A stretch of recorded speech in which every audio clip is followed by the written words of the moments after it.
Attention, ya ina chozo sama papa avese sezinga. Mama nini susu boy? Inga bana baba libanda lipake papa. Lupake papa tanga mosunga ngai bakonzi. Lupake Vous danser ba bouki déjà. Ya ngana kei papa. Papa kei naza fonctionnaire ya. Naza seigneur ça $50 na bomba mkolonini. Na bomba mkolonini pour kokisa 5800 awa na pesa na lupango. Papa mosunga ngai. Pour la bito respecter l'état mikanda yango to respecter l'état. Boya biso loko to sombe ko somba to so kite ke to botre ki mutu to so ke loko to sombe ko somba to sombe pe mikanda ya leta siko lelo bango ba yeka kama pango biso to vandi le to so futre biso bito so ba place ata na suka boye to ko vana bana siko bango ba zui ba yeko botre biso ngo lisusu na nko Fati beto ngana na 18 obaki ke to kamsala na bunde na mbongo na ngai mwana na age na ngai na sombi lupango na ngai na bana déjà fondation na loni ba biloko na nga baye ba bookinga eloko te naza felin nazo bunda na boy ko sa kindumba na ina sombi lupango na ngai yango wana kuna na bana déjà fondation na lani kana la papa ba na kokewa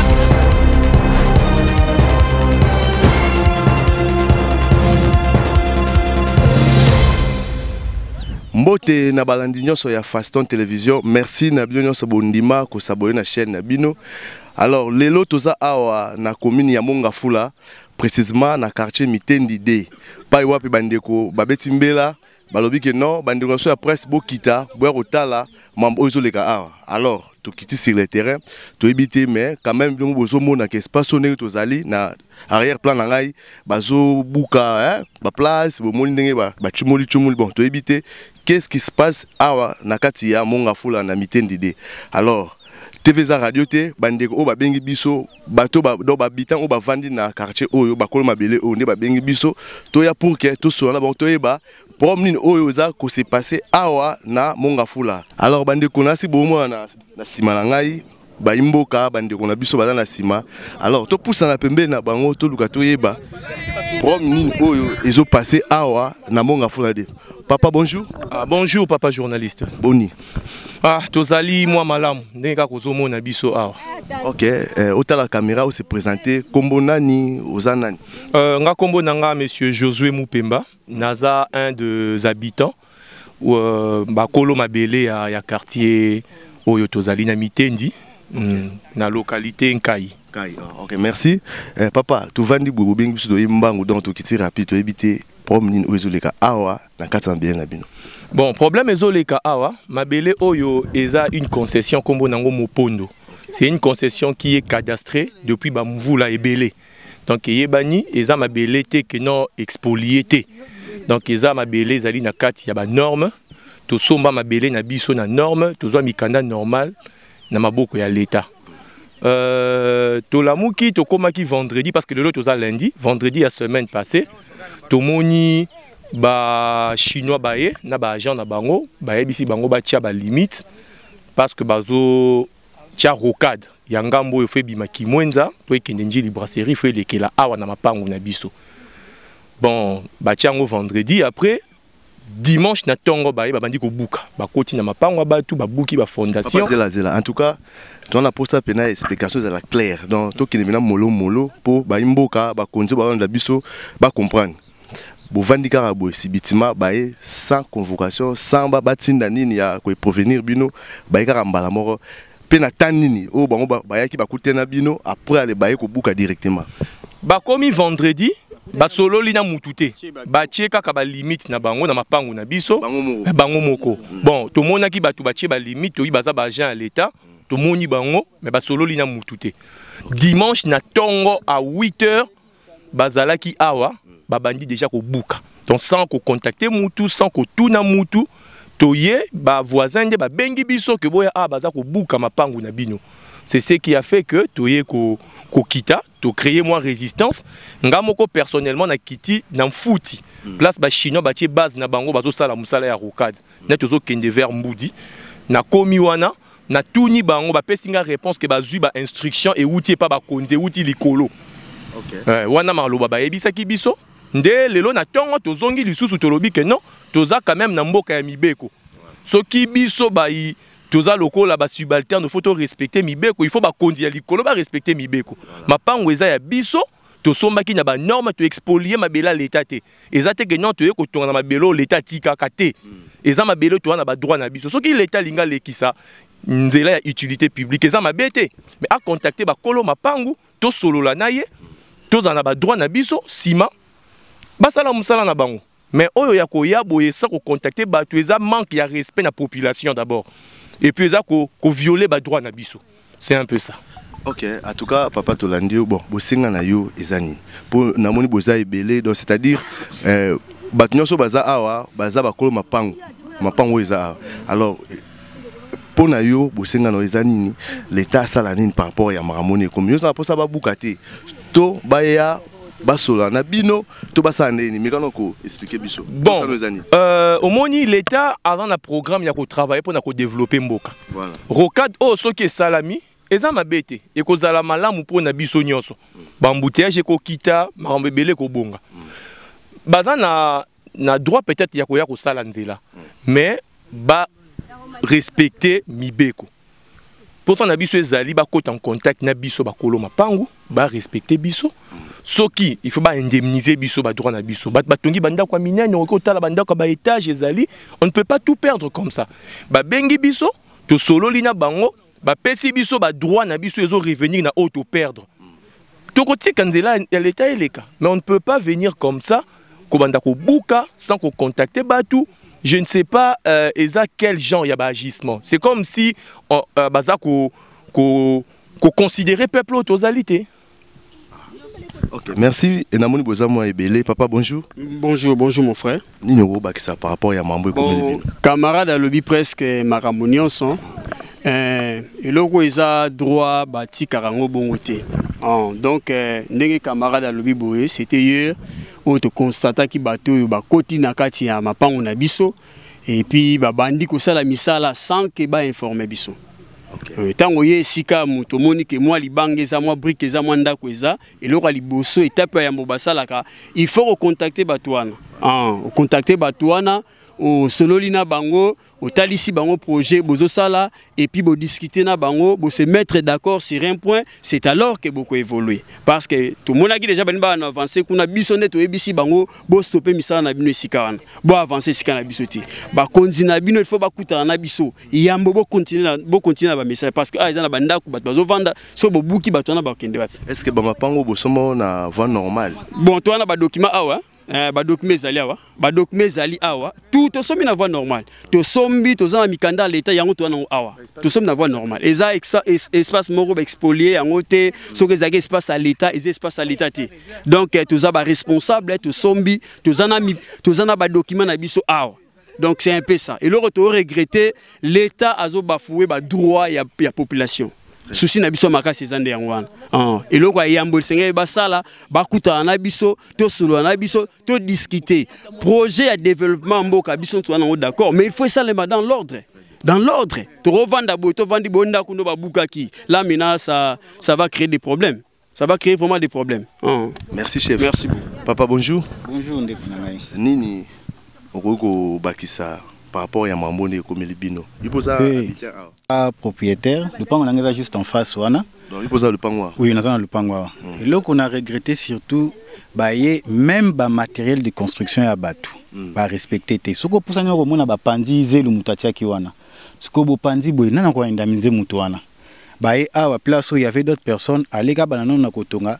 A tient en valeur na sali mo bilanga nae bazui ba pondu nyoso ba déterrer ba nzeta manga soko presque boso komona ba nzeta manga ya ba avocat ba safu ba mbila ba déterrer ba sangisi yango eza mais ba étape nango ezo monana ba fondation kuna ba buki ba fondation abatu c'est un agissement vraiment ya mabe irresponsable to regretter na ba agissement na to sepeli nango te yango tozo revendiquer ba droit na biso lobi bozo sala nzela OK c'est bien ils ont intérêt public mais bo contacter ba o baza lésé na problème wana boyokani soki boko indemniser bango après bobandi misala na bino boye à l'improviste sans ko signaler mbala moko bobandi ko buka bobandi ko sala désordre et puis bazo sala boye même soi-disant ba autorité locale ba yebité que bazo sala misala na site na bango c'est normal te toke ko s'informer ko se plaindre na ba bureau ya quartier localité bon même bazo étonné que misala bani na ngambo.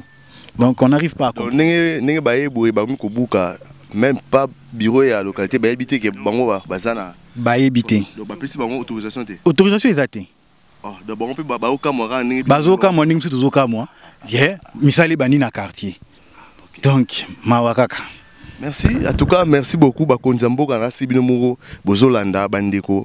Pour ba on est bazaba bana moyen ya ko tokele bino ba porte té ba ko taté. Alors, moyen o les plus facile les ara que na média pour biso média to comme la rabino tina banda kuna bino ba konza. En tout cas, boyo mama nini susu boyo. Ba ke nga bana ba libanda le pa ke papa.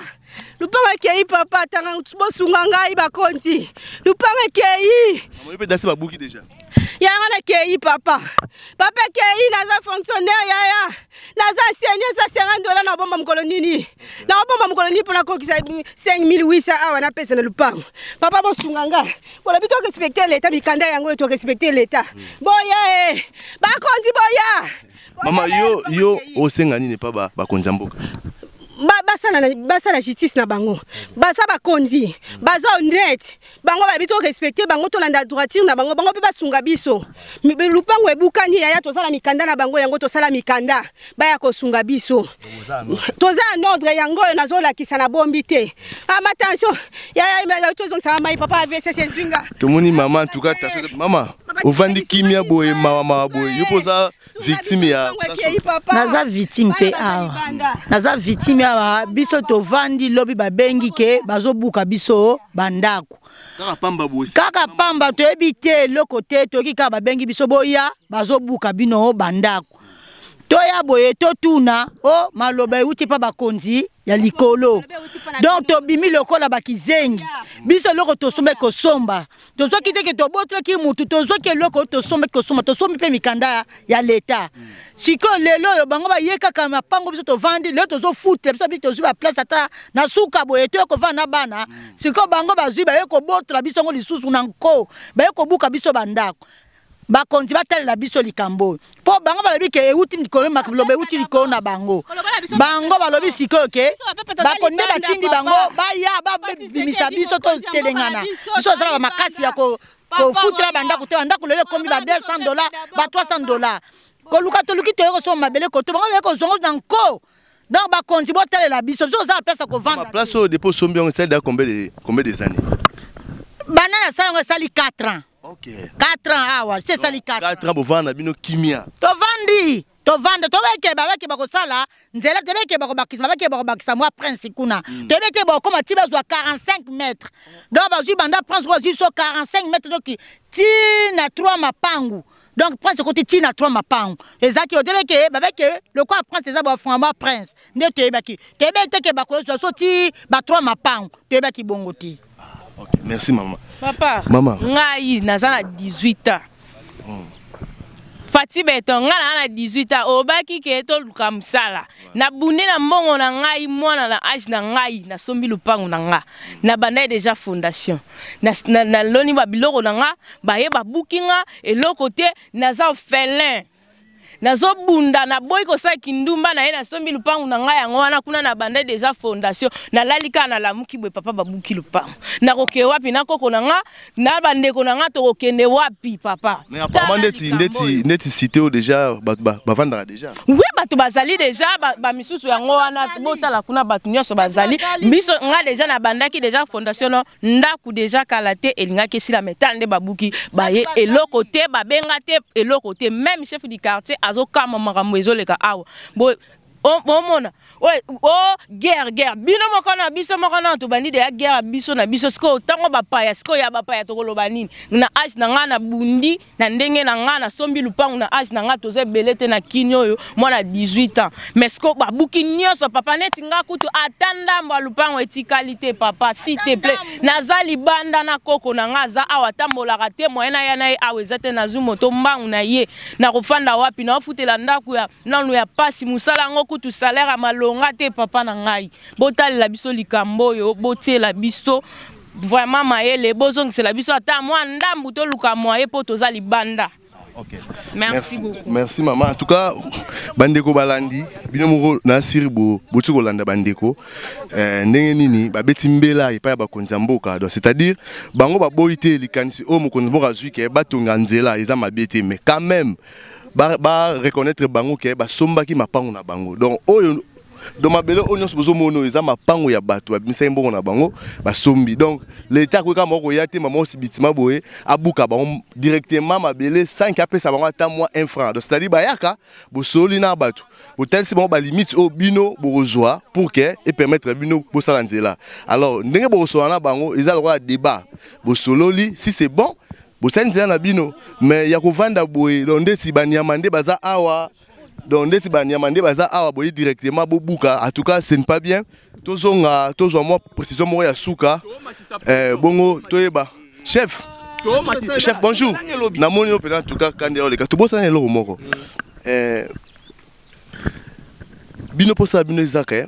Basa la baronde là mais sauf que ba luka bino bosolo là. Bon non? Exactement. Parce que la vérité c'est que to yibi mabela l'état te. Mabele o eza mabele te que non ndenge zalaka ailleurs que non l'état bombaka batu baye kozwa. Non. Donc nous sommes dans nos droits. Eza mabele te que auto expolier to zui non, nous sommes dans c'est un quartier cadastré qui existe. Donc biso si tout ne dépendait que de nous. Tokoloba l'état ti que la biso mapangu na biso. Mais comme l'état a lukanzela mususu. Mais soki l'état a moni que ezaka kanzela o ndeko zala important pour na a sauver population. Donc biso pe to kokipe ko boma intérêt public te pour na biso un groupe de gens mais aluka biso a solola na biso azongisa biso dans nos droits au lieu de banda ko buka ko sala vandalisme oyo sans ko contacter biso. Bon papa, t'as la caméra, oui, oui. Lancer message moko eza très capital et pas ba konzina bandeko oyo bazolanda yo surtout mingi na peuple na biso pour moni ba terrain oyo en tout cas cité oyo za munene. Donc bate bele baso mapa en koto mais bango bazaka moi batunda munde ba balingala nde basangani omoni bango yeyo mais baza bate po ba propriété muso mapa ngo baza ate baza ba poto de baza par-ci par là alors pesa message moko pa bandeko bazolanda yo na ba konzi na ba propriétaire ya mapa ngo message moko bazolanda chères autorités tozingi to pesa bino un message. Tant au bolobaka toujours bolobaka au nom du peuple et au nom de la population. Si la population est en gros, au bino bolobaka pona bango, le peuple d'abord, c'est nous qui sommes marginalisés, qui sommes détruits, qui sommes anéantis par les actions des autorités du pays. Donc, peut-être les erreurs se font, puisque na niveau ya mayele ya bakondio toyebi na mboka oyo, je ne pense pas que bagissement boye kokai ko salama. Peut-être qu'il y a eu des bavures, mais tous ces ngabino beau réparer, beau remettre biso dans nos droits. Ce sont nos parcelles acquis légalement. To yibingambo à l'état te, tous en a infraction te. Donc to sengi bino beau remettre biso dans nos droits. Si vous trouvez que l'ultime façon ya ko sala nzela o ezali awa boluka biso. To sali un collectif, to sali collectif, il y a plus de 150 personnes déjà au bazar recensé ici koyo. Tu as dit que tu as un peu plus encore bakoya. Ba au bazar na mikanda na bango. Tu as contacter biso. Tu as ça même numéro à téléphone. Profitez de ça mon numéro. Oui. 082 34 91 734. 082 34 91 734. Ceux qui vont contacter biso, beaucoup soient responsables, il y a groupe nabiso auto créé. Poto e ba ndenge nini toko sala parce que bauti ko mwana ba mama mikolo ndenge baza kolela ouais et loko ba acquérir d'une façon honnête donc ezali pasi.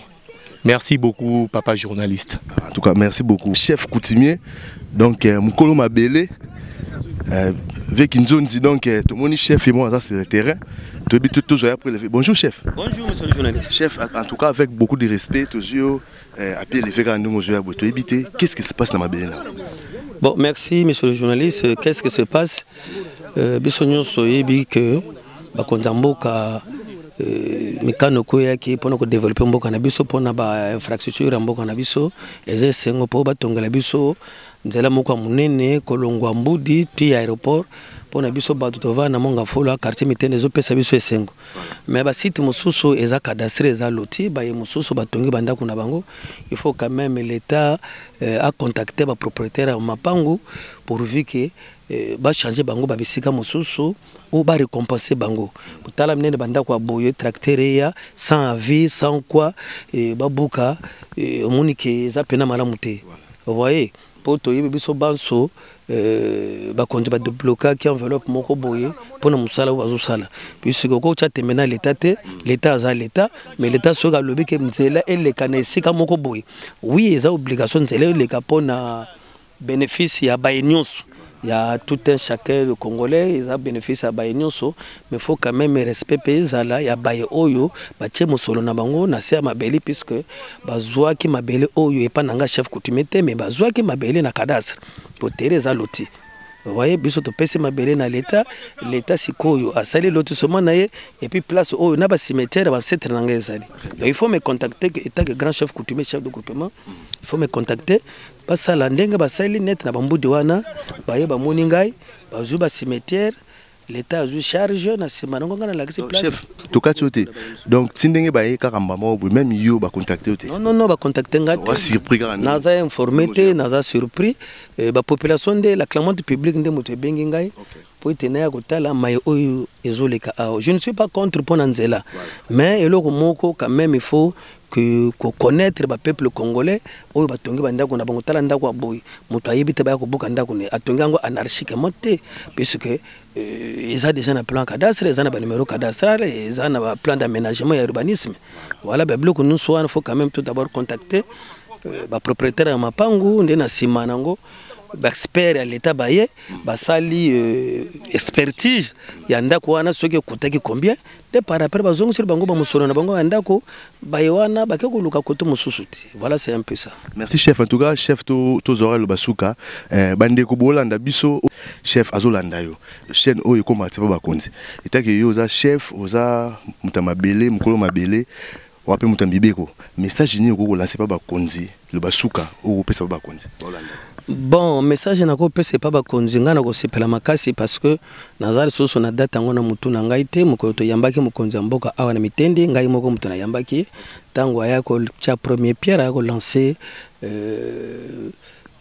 maye oyo poete to bongisa nzela oyo pona bien na biso oyo pona bien na biso population parce que zalaki moto po uta Kasangulu mitende po akena aéroport fo akena ko contourner barompo ngaba balemba banjili passer par là mais boye nzela oyo ezosunga biso même ngayo ndenge naza boye pona kende vina komo kende langa nzela ya pompage mbudi et puis de la rive 24 et puis 30 juin à Côte-d'Ivoire.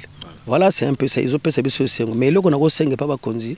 En tout cas, bah yoke la bana mboka mawa, bah yoke la bana mboka mawa, parce que batuana, bah côté si mbongo na bango, pona kotonga. Vraiment l'État a zong c'est la bango musolo. Bah tinda bah expert, bah yako évaluer bandako oyo izalia wa oyo nane bah bukite, bah expert bah évaluer bandako po bah so bah zong sa bah kongomani, kama musolo na bango oyo batongele bandako oyo. Chef, emo ipa bandeko oyo.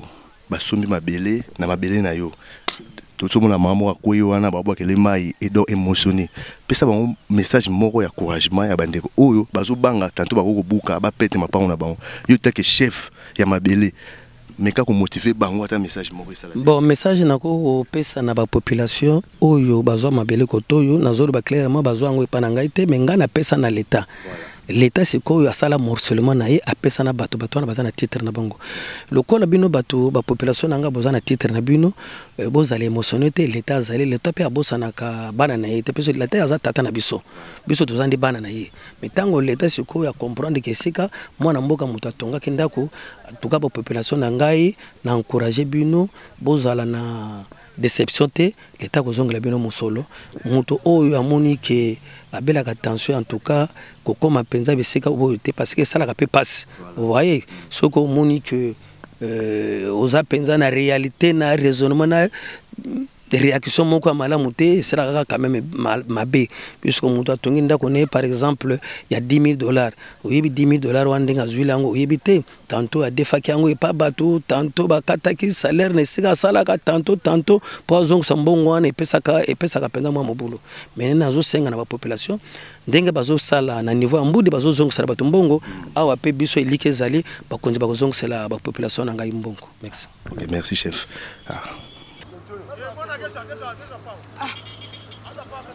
Donc pena ba linga ba kule pena.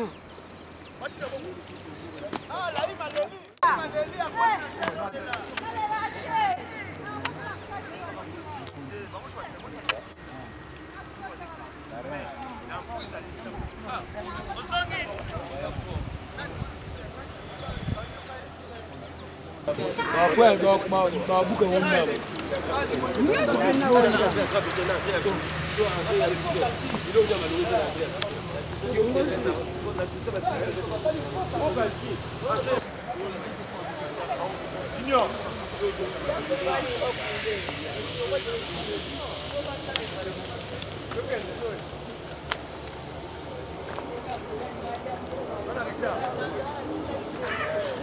Binomo bolandi to kitaki terrain bozui bandeko oyo bakweli problème. En tout cas bakonzi to senga na bino justice ezala par rapport ya makambo yo. Donc c'est-à-dire bandeko moye baya vers bino zate. Donc yo moni balancer message na média en tout cas bomeka ko aider bango. Baza ba niamate ke baeka ba vandi awa non basome mapango na bango. Alors pour babuka basala nzela il faut basola na bango. Donc bango bazo senga kaka non ko soana bango. Donc na sir bino mo botu Holanda numéro ndeko apesi yango pesa na se ya écran awa en tout cas bobenga bandeko bo soana bango bandeni ni boko ko sala ko yamba mo na violence boy en tout cas ce n'est pas bien. Merci bolanda ngai ndeko na bino Fally Matoko na sima caméra tozana préfina tokutani mbala sima. Merci.